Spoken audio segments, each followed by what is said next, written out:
Hi everybody, నమస్కారం. సైకాలజీలో కానీ పర్సనాలిటీ డెవలప్మెంట్లో కానీ మోటివేషన్లో కానీ మేమేమంటామంటే ఏది వదలొద్దు, అన్నీ మీరు సాధించాలి, నెవర్ గివ్ అప్ అంటాం. బట్ ఈరోజు సబ్జెక్ట్ ఏంటంటే let us give up certain things, ముఖ్యంగా నెగిటివ్స్. ఆ నెగిటివ్ని మీరు వదలకపోతే ఏమవుతుందంటే అదొక పెద్ద ప్రాబ్లం అయ్యి మిమ్మల్ని పట్టుకుని మీరు జీవితాంతం దాన్ని మోస్తూ ఉండాలి. రైల్వే వాళ్ళు చెప్తూ ఉంటారు, భారతీయ రైల్వే వాళ్ళు, less luggage more comfort. So ముఖ్యంగా మైండ్లో అనవసరపు లగేజ్ని కొంచెం తగ్గిద్దాం. కొన్ని వదిలేయాలి కూడా, తప్పనిసరిగా వదిలేయాలి. కొన్ని వ్యామోహాలు ఉంటాయి, వాటిని వదిలేయాలి. మా అన్నయ్య ఆయన కాశీలో ఆయన B.Pharma చదువుకున్నాడు ఆ రోజుల్లో, బెనారస్ హిందూ యూనివర్సిటీలో. మా పెద్దన్నయ్య గారు, మా అమ్మ కాలేజీకి అతను వెళ్తున్నప్పుడు అన్నీ ఓ డబ్బా నిండా మురుకులు, జంతికలు, చేగోణీలు అన్నీ పెట్టి, ఇదే నీ లాస్ట్ విజిట్ కదరా, నువ్వు వచ్చేటప్పుడు కొంచెం గంగలో స్నానం చేసి వచ్చేటప్పుడు నీకు ఇష్టమైంది వదిలేసే. ఇప్పుడు మీ ఫాదరు అంటే మా ఫాదరు జామకాయని వదిలేశారు. జామకాయ చాలా ఇష్టం ఆయనకి, తర్వాత చిక్కుడుకాయ ఇష్టం. ఈ రెండు వదిలేశారా, నువ్వు కూడా నీకు ఇష్టమైంది వదిలేసే. మా అన్నయ్య ఇట్స్ ప్రాక్టికల్ మ్యాన్, అంటే భక్తి లేదని కాదు, ఉంది. సరే అక్కడికి వెళ్ళాడు. తిరిగి వచ్చిన తర్వాత మా అమ్మ ఏం వదిలేసావురా అని. అమ్మ నువ్వు జంతికలు అవి పెట్టించావు కదా, డబ్బా వదిలేసి వచ్చాను అక్కడ అన్నాడు. అది కాదురా, నీకు ఇష్టమైనవి వదిలేయాలి. అమ్మ ఏ దేవుడు కూడా ఇష్టమైనవి వదిలేవని అనడు, నీ మీద నీకు ఆ కంట్రోల్ ఉండాలి, ఆ వ్యామోహం ఉండకుండా ఉండాలి. ఇది తమాషాకి చెప్పింది. సో ఇవాళ నా సబ్జెక్ట్ ఏంటంటే let us give up negatives.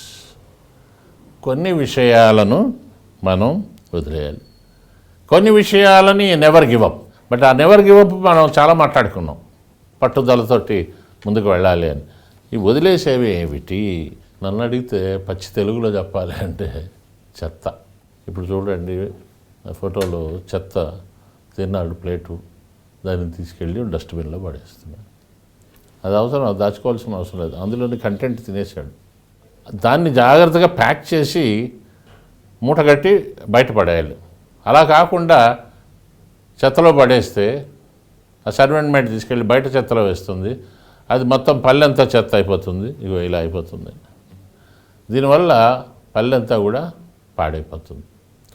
మీరు ఒక్కటి గుర్తుపెట్టుకోండి, మనసులో చెత్త పెరిగితే మనిషికి ప్రమాదం, కానీ గ్రామంలో చెత్త పెరిగితే అందరి ఆరోగ్యాలకి ప్రమాదం.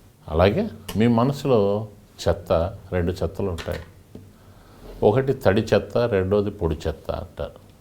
ఇప్పుడు మున్సిపాలిటీస్లో కూడా ఈ హైదరాబాద్ కానీ, విశాఖపట్నం కానీ, సూరత్, మొత్తం all major cities of India ఈ చెత్తను వేడి చేయమంటున్నారండి. ఇక్కడ చూసారు, 2 సంచులు పట్టుకున్నాడు. Separate the garbage, dry and wet, తడి చెత్త, పొడి చెత్త. మనకి పొడి చెత్త వల్ల పెద్ద ఆరోగ్యమైన ప్రమాదాలు మనకి మైండ్లో కూడా కొన్ని పొడి చెత్తలు ఉంటాయి. అంటే వాటిని పెద్ద గుర్తుపెట్టుకోవాల్సినంత అవసరం కాదు. మీరేదో సివిల్ సర్వీసెస్ లేకపోతే ఇంకోటి వెళ్తే హిమాలయాలు, వైశాల్యం ఎంత, రైట్, కంపుచియాలో ఆర్థిక శాఖ మంత్రి ఎవరు, ఇవన్నీ మీకు పెద్ద అవసరం లేని విషయం. ఈ తడి చెత్త అనేది చాలా ప్రమాదం అయిందండి. దానివల్ల అది ఆ మాయిశ్చర్ ఉండడం వల్ల మీ మైండ్ మిమ్మల్ని ఎప్పుడూ కూడా వాటి గురించి ఆలోచిస్తూ మీ యొక్క ప్రగతికి అడ్డుపడుతూ ఉంటుంది. అవేంటంటే మన ఫీలింగ్స్, మనకున్న రికార్డెడ్ ఫీలింగ్స్ కొన్ని ఉంటాయి. వీళ్ళు ఇంతే, వాళ్ళు అంతే, నేను ఇంతే, నేను మారను. ఇది మారకపోతే జనం మార్పిస్తారండి. ఒకరోజు నేను శిక్ష అనుభవిస్తాను. అందుకే గిగో అంటారు మీరు కంప్యూటర్ లాంగ్వేజ్లో, garbage in garbage out. Your analysis is only as good as your data. ఇప్పుడు మీకు యాక్యురేట్ డేటా, మంచి డేటా ఇచ్చారు, రైట్. నేను ఇప్పుడు ఒక మంచి ఉద్యోగంలోకి వెళ్ళాలి, నేను ఒక మంచి పొజిషన్లోకి వెళ్ళాలి, నా పిల్లల్ని చాలా అద్భుతమైన స్థాయిలోకి తీసుకెళ్ళాలి. దానికి ఏం చేస్తే బాగుంటుంది యాక్యురేట్ డేటా ఇవ్వండి. ఫ్యాషన్ డిజైనింగ్ చేద్దాం అనుకుంటున్నారండి, ముందు నువ్వు బట్టలు వేసుకోవడం నేర్చుకో. లేదండి అందరూ ఇండియాలో ఎంతమంది ఫ్యాషన్ డిజైనింగ్ మీద ఆధారపడి ఉన్నారు? అసలు ఎంతమంది ఫ్యాషన్ డిజైనర్స్ దగ్గరికి వెళ్తారు? 5% కూడా వెళ్ళరు. నువ్వు దాని బదులు ఇంకొక సర్వీస్ చేయి 10 మందికి. You have to ultimately do something to the community అండి. నువ్వు అనుకున్న నీ ఫ్యాషన్ డిజైన్ నువ్వు చేసావు అనుకో, నీకు బాగుంటుంది, నువ్వు ఒక్కతే హ్యాపీగా ఉంటావు. యాక్యురేట్ డేటా మేనేజ్మెంట్ సిస్టమ్ ఇక్కడ ఉందండి. ఆ సిస్టమ్ని కదిపితే గుడ్ డెసిషన్స్ బయటకు వస్తాయి. మొత్తం పంపించండి అన్నీ. నేను అది అనుకుంటున్నాను, ఇది అనుకుంటున్నాను, హోటల్ మేనేజ్మెంట్ అనుకుంటున్నాను, కంప్యూటర్స్ అనుకుంటున్నాను, లేదంటే టికెటింగ్ అనుకుంటున్నాను, ఇంకోటి అనుకుంటున్నాను అదే. అనాలిసిస్ చేయండి. అనాలిసిస్ అంటే నలుగురిని కలవండి. నాకు నా పర్సనాలిటీకి నాకు ఏదైతే బాగుంటుంది అనేది ఫైనల్లీ గుడ్ డెసిషన్స్. అలా కాకుండా గార్బేజ్ చెత్త ఫ్రెండ్ అంటాడు, నేను అందులో చేయరా అంటాడు. సినిమాల్లో అసలు నీ ఇలాంటి అందగాడు ఇలాగ మన గల్లీలో తిరగడం బాగాలేదు, నువ్వు హీరో అవ్వాలంటాడు. అక్కడ చూడాలి కదా పరిస్థితి. అన్న నువ్వు అసలు చీఫ్ మినిస్టర్ అయ్యే స్థాయి, నీ కేంద్ర నువ్వు అసలు ప్రధానమంత్రి అవడానికి నువ్వు ఏంది అసలు మన ఊర్లోనే ఉండడం ఎంత దారుణంగా ఉందో తెలుసా. మనం అన్నీ నిజం అనుకుంటామండి. ఇంకోటి అంటాడు, అన్న నువ్వు ఆ పని చేయాలి అని, నువ్వు ఈ పని చేయాలి, నువ్వు అది అని. దాని లోపల పంపండి డేటా మేనేజ్మెంట్ సిస్టంలో మొత్తం చర్నింగ్ అంతా చేసి. మనకంతా చెప్పిన వాళ్ళు నెగిటివ్ ఫెలోస్. నన్ను ఎవరైనా పొగిడితే నాకు ఇష్టం.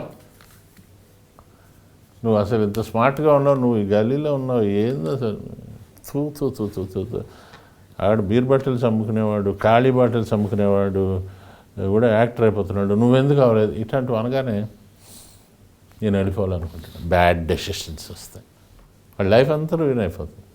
సో మనం ఈ చెత్త ఐడియాలను ఎలా పక్కన పెట్టాలి. ఇక్కడ మీకు 7 సీక్రెట్స్ ఇస్తున్నానండి. ఈ 7 సీక్రెట్స్ పనికి వస్తాయి ఈ రోజు నుంచి. మీరు ఏ వయసు అయినా సరే, మీకు 15 ఏళ్ళు ఉండొచ్చు, 20 ఏళ్ళు ఉండొచ్చు, 30, 40, 50, 90 ఉన్నా సరే, మనం కొన్ని తెలియకుండా అన్వాంటెడ్ లగేజ్ని మోస్తూ ఉంటాం. ఆ లగేజ్ని మీరు వెంటనే దింపేయాలి. ఫస్ట్ది ఈరోజు 2 decisions. Give up your self defeating self talk అంటారు. Give up self defeating self talk అంటే, సార్ నేను ఎప్పుడు చేసినా నాకు తెలుసు ఓడిపోతాను నేను. సార్ మీకు తెలియదు సార్, మీరు చెప్తే నమ్మరు, నేను రైల్వే రిజర్వేషన్కి వెళ్తానండి, సరిగ్గా నా ముందు వాడికి వస్తుంది, నాకు తెలుసండి అది వాడికి వస్తుంది. రిజర్వేషన్ వదిలేసేయండి సార్. అసలు సినిమాకి వెళ్తే అండి నా ముందు వాడికి టికెట్ ఇస్తారు, కౌంటర్ క్లోజ్డ్ అంటాడండి. సార్ నా అనుభవం సార్, శనిగాడు నాకన్నా ముందెళ్ళు.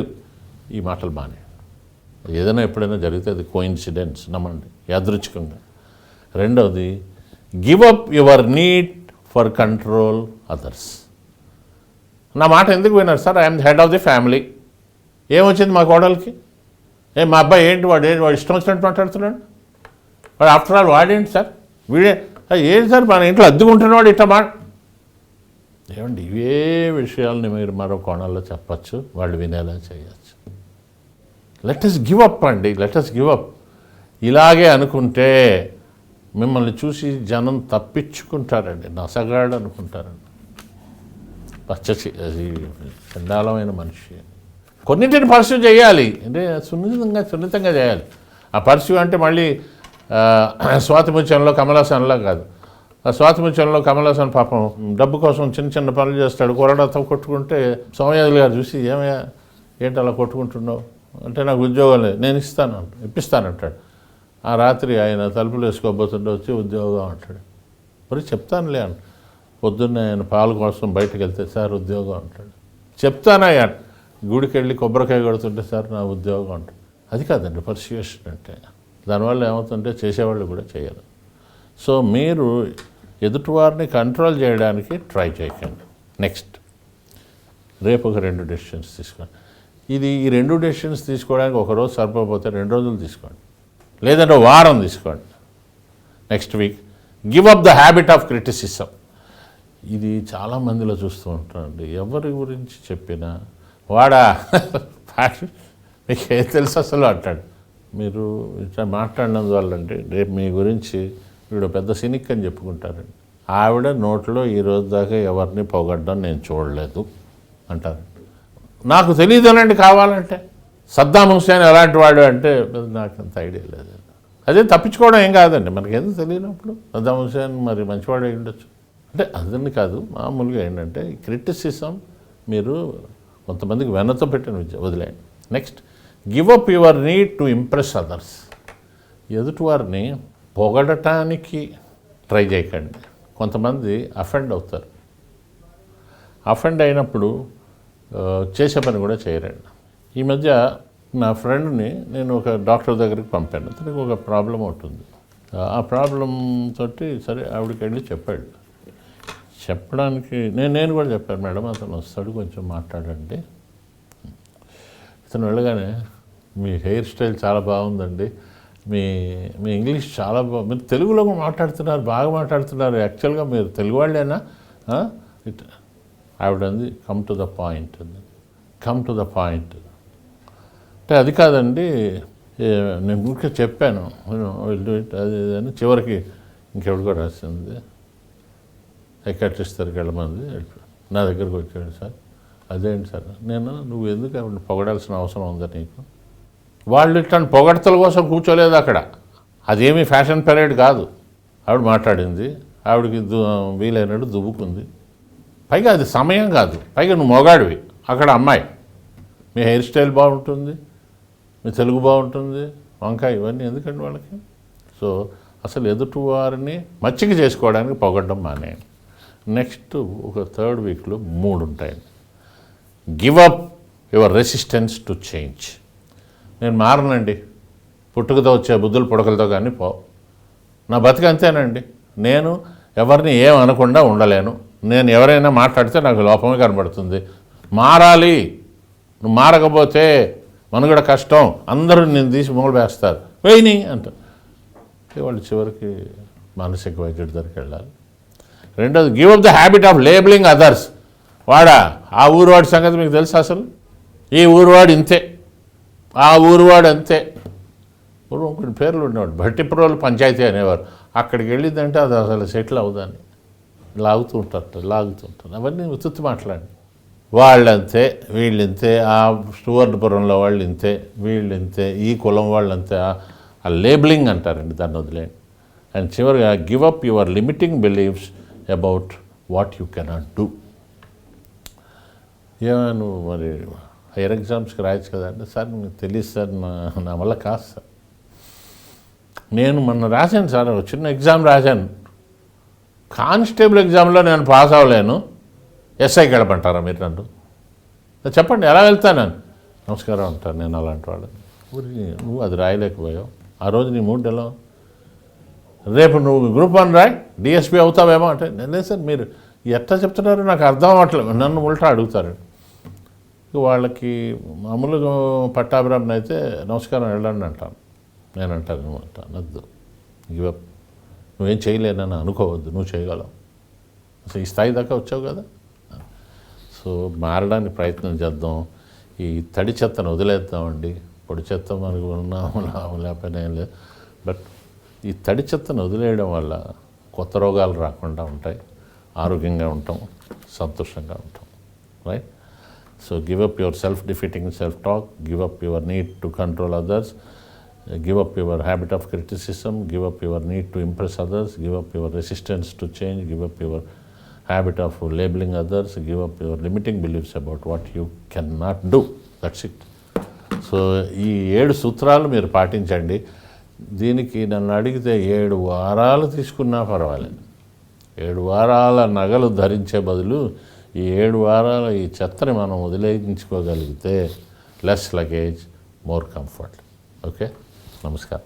ఈ కార్యక్రమాన్ని మీరు క్రమం తప్పకుండా చూస్తున్నందుకు చాలా సంతోషంగా ఉంది. ఈ కార్యక్రమాన్ని మనం ఇంకా అద్భుతంగా చేయాలి అంటే మీరు అందరూ చూస్తూ ఉండండి, కామెంట్స్ పెట్టి ఇంకా ఎలా చేస్తే బాగుంటుందో చెప్పండి.